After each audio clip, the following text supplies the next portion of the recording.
আসসালামু আলাইকুম, কেমন আছেন সবাই? আশা করছি যে যেখান থেকে এই মুহূর্তে আমার ভিডিওটি দেখছেন সবাই ভালো আছেন, সুস্থ আছেন। আলহামদুলিল্লাহ, আমিও ভালো আছি।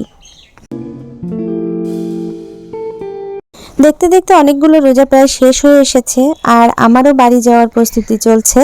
আসলে আমরা অগ্রিম টিকিটের আগে বাড়ি চলে যাই, যেহেতু দূরের যাত্রী একটু আগে যাওয়াই ভালো, কারণ টিকিটের বিড়ম্বনায় পড়লে কিন্তু বাড়ি যেতে অনেক বেশি কষ্ট হয়। আর সে কারণেই আমরা একটু আগে আগে চলে যাব। আর প্রয়াসের বাবা যাবে আরও কিছুদিন পরে, ঈদের একদিন বা 2 দিন আগে। তো এই জন্যই টুকটাক সবজি যা ফ্রিজে ছিল সেগুলো রেখে গেলে কিন্তু নষ্ট হয়ে যাবে, যে কারণে আমি যা যা সবজি ছিল কেটে কুটে একবারে রান্না বসিয়ে দিয়েছি একটা সবজি রান্না করার জন্য। আর এখানে কিছুটা বেগুন মেখে রাখছি, যেটা ভেজে ফেলবো, কারণ বেগুনটা থাকলে নষ্ট হয়ে যাবে।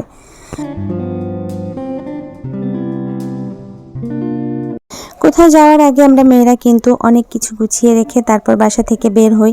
যেমন ঘরে কোনো সবজি থাকলে সেগুলো হয় খেয়ে ফেলে যাব, না হলে কাউকে দিয়ে যাব, কারণ দীর্ঘদিন একটা সবজি যদি বাসায় পড়ে থাকে তাহলে কিন্তু নষ্ট হয়ে যাবে, আর নষ্ট করতে কিন্তু ভালো লাগে না। বা ঘরের টুকটাক কাজ গুছিয়ে তারপরে বাসা থেকে বের হওয়া। তো এই কাজগুলো যখন আমরা করে বাসা থেকে বের হতে পারি তখন কিন্তু বেশ ভালো লাগে। আর যদি করে না যেতে পারি তাহলে কিন্তু অনেক বেশি অস্বস্তি হয়, কোথাও যেয়েও শান্তি লাগে না। এই ফুলদানিটা আজকে আমি একটু গুছিয়ে রেখে যাব, কারণ প্রতিদিন আমি এগুলোকে পরিষ্কার করি, তারপরেও দেখা যাচ্ছে এগুলোতে ময়লা পড়ে। কিন্তু যেহেতু অনেক দিন থাকবো না, সেহেতু এগুলো যদি আমি বাইরে রেখে যাই তাহলে অনেক বেশি ময়লা পড়বে, আর প্রয়াসের বাবা তো এগুলো পরিষ্কার করবে না। সেক্ষেত্রে আমি সব কিছু একদম উঠিয়ে রেখে যাচ্ছি, যেন পরবর্তীতে এসে আর এতটা ময়লা আমাকে না পরিষ্কার করতে হয়। আর এই তো টেবিলটাও একটু ক্লিন করে নিচ্ছি, কারণ ভালো মতো ক্লিন করে রেখে গেলে দেখা যাচ্ছে একটু ময়লা কম পড়বে বা কম দেখা যাবে। কিন্তু আমি যদি ময়লা অবস্থাতেই রেখে যাই তাহলে কিন্তু ময়লা অনেক বেশি দেখা যাবে এসে।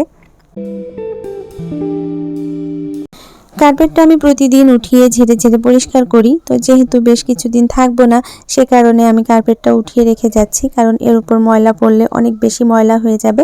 আর এভাবে যদি ফোল্ড করে রেখে যাই তাহলে কিন্তু ময়লাটা ধরবে না। পরবর্তীতে এসে আমি ঘরদোর পরিষ্কার করে এটাকে আবার পেতে দিলেই হবে।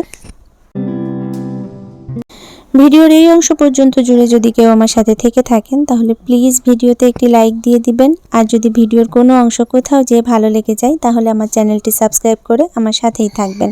সাবস্ক্রাইব করে পাশে থাকা বেল বাটনটি প্রেস করে রাখবেন, তাহলে আমি কোনো ভিডিও দেওয়া মাত্র আপনার কাছে নোটিফিকেশন চলে যাবে।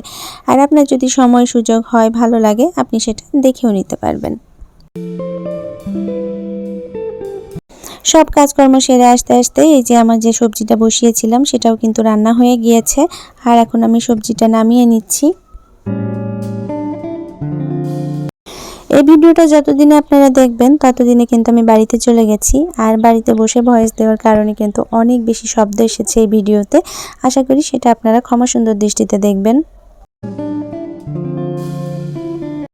রান্না বান্না কাজকর্ম, পথিকে দুপুরে খাওয়ানো, ঘুম পাড়ানো, সব কাজ মোটামুটি শেষ করে ফেলেছি। এখন বাসাটা নিরিবিলি আছে, ভাবছি এখন প্যাকিংটা করে ফেলবো। এ কারণে সব কিছু নামিয়ে নিয়েছি আর একটু গুছিয়েও নিচ্ছি।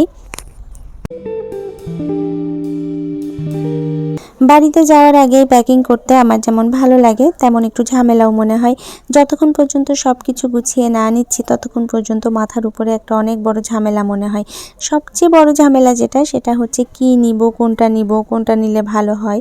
এইগুলো ভাবতে ভাবতে আমার অনেকটা সময় এলোমেলো কাটে, কারণ মাথার ভেতরে যখন থাকে যে আমাকে প্যাকিং করতে হবে, কোনটা নিতে হবে, গোছাতে হবে, এইগুলো যতক্ষণ পর্যন্ত আমি রিলিভ করতে না পারি ততক্ষণ পর্যন্ত আমার অনেক বেশি প্রেশার লাগে। গুছিয়ে নিতে পারলে আবার কিন্তু কষ্ট কম হয়।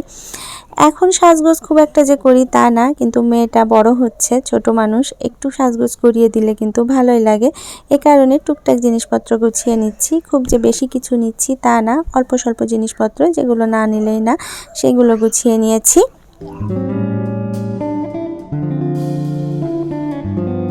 বাড়িতে গেলে কখনোই আমার ভিডিও করা হয় না, খুব অল্প স্বল্প হয়তো যখন মন চাইলো তখন করি, কারণ বাড়ি গেলে সময়টা আমি খুব রিল্যাক্সে কাটাতে চাই। আর এই ভিডিও করতে গেলে কিন্তু অনেক বেশি এলোমেলো, তো যে কারণে আমি বড় কোনো ট্রাইপড ক্যারি করি না, এই ছোট্ট ট্রাইপডটা ক্যারি করি, সাথে এই যে ছোট মাইক্রোফোনটা আর মোবাইল চার্জার, টুকটাক যা ছিল সেগুলোকেই এখন একটু গুছিয়ে নিচ্ছি, কারণ এগুলো আসলে নিয়ে যাই যদি কখনো মন চায় তখন একটু কাজে লাগাবো, তো এ কারণেই আর কি গুছিয়ে নিলাম। বাসায় থাকলে কিছু কাজ অলসতায় আমার করা হয়ে ওঠে না। অলসতা বললেও ভুল হবে, সময় পাই না আর কি। ইচ্ছা থাকে কিন্তু করতে পারি না সব কিছু মিলিয়ে। তো অনেক দিন থেকেই মন চাচ্ছিল একটা কুশি কাটা রানার সেট তৈরি করব। তো সেটা আর বিভিন্ন কাজের কারণে আমার হয়ে উঠছিল না। তো উলগুলো এখন গুছিয়ে নিচ্ছি, বাড়িতে গেলে যেহেতু অফুরন্ত সময় পাবো, তো এই কাজটা আমি করে ফেলতে পারবো। এই কারণে সব কিছু এই যে এখানে গুছিয়ে নিলাম।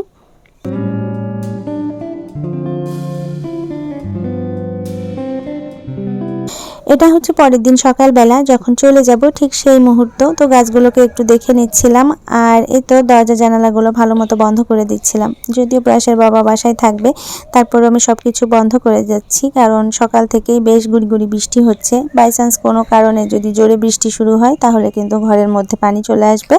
এই কারণে সব কিছুই একটু ভালো মতো আমি বন্ধ করে দিলাম। যাওয়ার আগে যতই ভাবি ব্যাগপত্র কম করব, কিন্তু হয়ে ওঠে না। যাই হোক, ট্রেনে উঠে পড়েছি, আর এই যে ছুটে চলেছি নারীর টানে ভালোবাসার মানুষদের কাছে। এই ভালোবাসার মানুষদের সাথে কিছুদিন সময় কাটিয়ে তারপরে আমি আবার আমার ঘরকন্যায় ফিরে আসব।